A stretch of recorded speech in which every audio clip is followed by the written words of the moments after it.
I thought this vacation would bring us closer together. Instead, it became the breaking point of our marriage. My wife and I had been married for 10 years. Life was good in many ways. We had 2 beautiful children who were our pride and joy, but over time, something had shifted between us.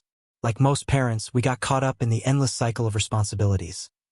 School runs, work deadlines, doctor appointments, and everything else that came with raising a family. By the time we fell into bed at night, we were too exhausted to talk, let alone connect on a deeper level. Our days felt like they were running on a loop. I would wake up early to help get the kids ready for school while my wife handled breakfast. After work, we tag-teamed dinner, homework, and bedtime routines. Then we'd sit silently in front of the TV before calling it a night.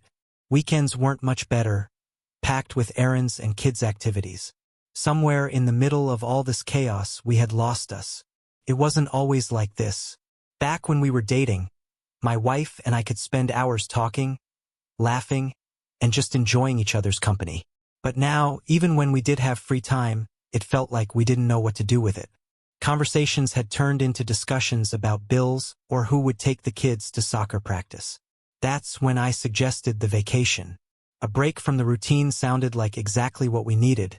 No kids, no work, just the 2 of us reconnecting like we used to. I pictured long walks on the beach, candlelit dinners, and lazy mornings where we could finally talk without interruptions.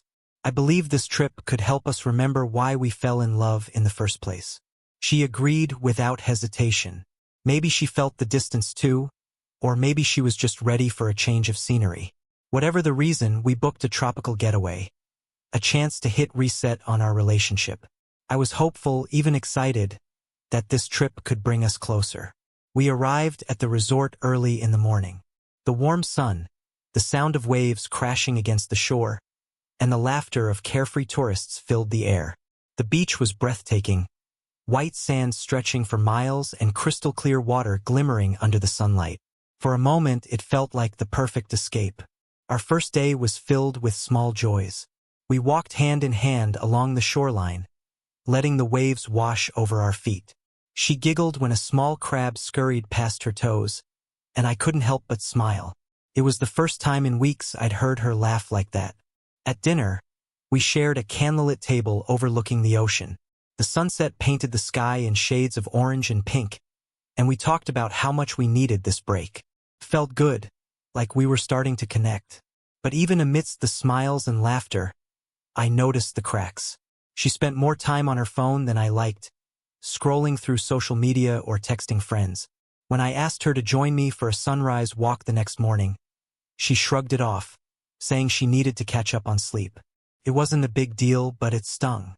In those quiet moments, when we weren't distracted by the beauty around us, the distance between us became more obvious. I caught her staring off into the distance more than once, her face thoughtful, almost wistful. When I asked her what she was thinking about, she would brush it off with a vague, "Nothing important." I didn't press her, but deep down, I wondered if she was as invested in this trip as I was.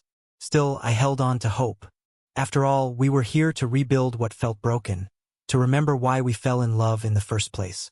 I told myself that these small moments of distance didn't mean anything, that they were just a byproduct of the busy lives we'd been leading. This vacation would help us find each other again. Or so I believed. But sometimes, when you ignore the cracks, they only get bigger. I was about to learn that no amount of sunsets or sandy beaches could fix what was already slipping away. The beach was alive with energy one evening, a perfect blend of chaos and joy. The sun had dipped low into the horizon, casting an orange glow over the ocean waves. The air was filled with a vibrant mix of sounds, the rhythmic beats of Afro-Caribbean music blaring from speakers, the crash of waves against the shore, and bursts of laughter from the crowd gathered for the night's festivities. Vendors moved through the throng, shouting out offers for cold drinks and snacks, their colorful carts adding even more flair to the lively scene. The heart of the activity was a large makeshift stage set up near the water, surrounded by tiki torches that flickered in the warm evening breeze. A lively announcer, microphone in hand, hyped up the crowd, calling for participants to join the much-anticipated dance competition. A semicircle of onlookers cheered, clapped, and whistled as volunteers stepped forward, eager to show off their moves. Among the crowd stood my wife, her face lit with the same excitement that had first drawn me to her years ago. She'd always loved dancing, and tonight was no different. She leaned toward me, her eyes sparkling. "I want to do it," she said, almost like a child asking for permission. Before I could answer, she was already slipping off her sandals and stepping toward the stage. I didn't think much of it at first. She loved these kinds of moments. Being in the spotlight, feeling the energy of the crowd. It was just her way. I stayed back, settling into my seat with a drink in hand, watching her navigate through the crowd with an eager smile. The announcer greeted her enthusiastically, handing her a numbered sash to tie around her waist. The crowd cheered louder as she climbed onto the stage. I found myself chuckling softly. This was typical of her, never wanting to sit still when there was a chance to have fun. Part of me admired her confidence, how she could throw herself into the moment without a second thought. Another part of me, the more reserved side, preferred to watch from a distance. I didn't mind.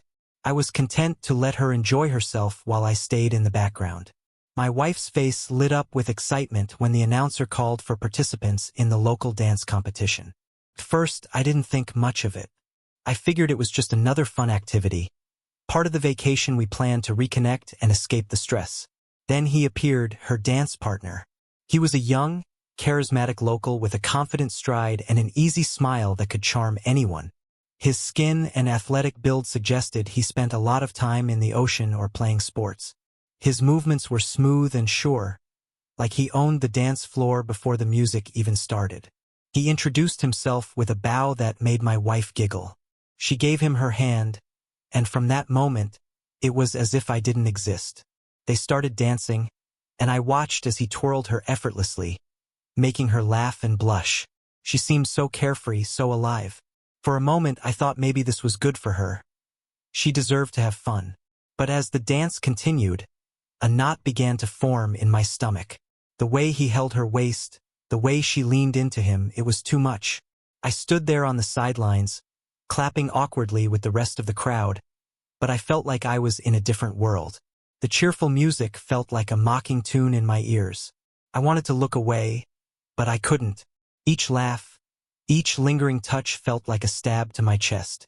Was this really about the dance? Or was it about everything we'd ignored in our marriage? The distance, the silence, the way she often sought validation from others instead of me. The applause was deafening when the music ended, but all I could feel was anger. As they bowed and exchanged smiles, I knew I had to say something. I walked up to her, trying to keep my voice calm, and said, "Can we talk for a minute?" She frowned but followed me a few steps away from the crowd. I could feel the heat of my frustration bubbling over. "What are you doing out there?" I asked, struggling to keep my voice steady. "This doesn't feel right. I think you should stop." She looked at me, her expression shifting from confusion to defiance. "What's the big deal?" she snapped. "It's just a dance. We're on vacation. Can't I have a little fun?" I tried to explain how it made me feel, but she didn't seem to care. Her tone grew sharper. "We're married, but you don't own me, and you're not going to tell me what to do." Her words hit me like a slap. I wasn't trying to control her. I just wanted her to see how much this was hurting me. But in that moment, I realized she didn't care how I felt. This wasn't just about the dance. It was about how disconnected we had become, how little she seemed to value our bond. I swallowed my pride and gave her one last warning. "If you go back out there and dance with him again, you won't find me here when you come back." She laughed, as if I were making some kind of joke. Then, without a word, she turned and walked back to him. The music started again, and I stood there for a few seconds, watching as she smiled and continued, completely oblivious to the storm raging inside me. As I stood there on the edge of the beach, watching her spin and laugh with a man we barely knew, I realized something I hadn't wanted to admit for a long time. Our marriage had been broken for years. And while she danced, I stood frozen, realizing how many times I had ignored the signs. The quiet dinners where we barely spoke, the nights spent scrolling on our phones instead of talking, the times she seemed distracted. I convinced myself it was just stress or exhaustion. That dance was just the final straw, a painful reminder that we had been drifting apart for far too long. I turned and walked back to the hotel. I didn't storm off. I didn't call out to her. What was the point? She didn't even notice I was gone. As I reached our room, the emptiness hit me hard. It was the kind of silence that made you feel lonelier than ever. I started packing my things, my hands moving on autopilot. I didn't even have a plan, no destination, no idea what I'd do next. All I knew was that I couldn't stay there any longer. I couldn't stand to watch her prioritize a fleeting moment with a stranger over the man she promised to love forever. I booked a taxi to the airport, my fingers trembling as I confirmed the ride. Sitting on the edge of the bed, staring at the suitcase I had just zipped up, it hit me. I was leaving behind more than just this trip. I was leaving behind the dreams I had for us, the life we had built together, the woman I once believed was my forever. But in that moment, I knew I deserved more. Not perfection, not some fairy tale, but someone who chose me, who saw me. As I stepped into the taxi and told the driver to head to the airport, I felt the weight of everything I was leaving behind. Yet, for the first time in a long time, I also felt a sense of clarity. Sometimes, letting go is the only way to find yourself again. When I arrived home from the trip, the silence in the house felt heavier than ever before. It wasn't the kind of quiet that comes after a long day or when the kids are off at school. It was the silence of something missing. Her presence, her laughter, even the faint sound of her favorite music playing in the background. It was all gone. As I sat down on the couch, staring at the empty spot where she would usually curl up with a book or her phone, the memories came rushing in. I thought about how we met, how her smile used to light up every room, how we used to talk for hours about our dreams. Back then, it felt like we were invincible, like nothing could ever come between us. But somewhere along the way, we stopped being us. Life got busy, work, kids, bills. Conversations turned into quick exchanges about schedules and groceries. The connection we once had was buried under years of routine and neglect. I couldn't stop replaying the moment on the beach when she laughed at me, her face full of defiance. "You don't own me," she said it, and it hit me like a punch to the gut. She hadn't felt free in our marriage for a long time, and I hadn't noticed. Maybe I had been holding on too tightly, trying to control things when all she wanted was to breathe.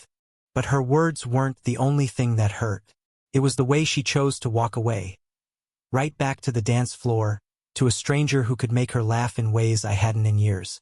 That image burned in my mind. I realized I had been holding on to an idea of our marriage that no longer existed. The truth was, we had been broken for a while, pretending everything was fine when deep down we both knew it wasn't. That beach dance may have been the final straw, but in truth, our marriage had ended long before she twirled into his arms. So guys, if you all liked today's story, please like the video and subscribe to our channel. And don't forget to press the bell icon. Thank you for watching.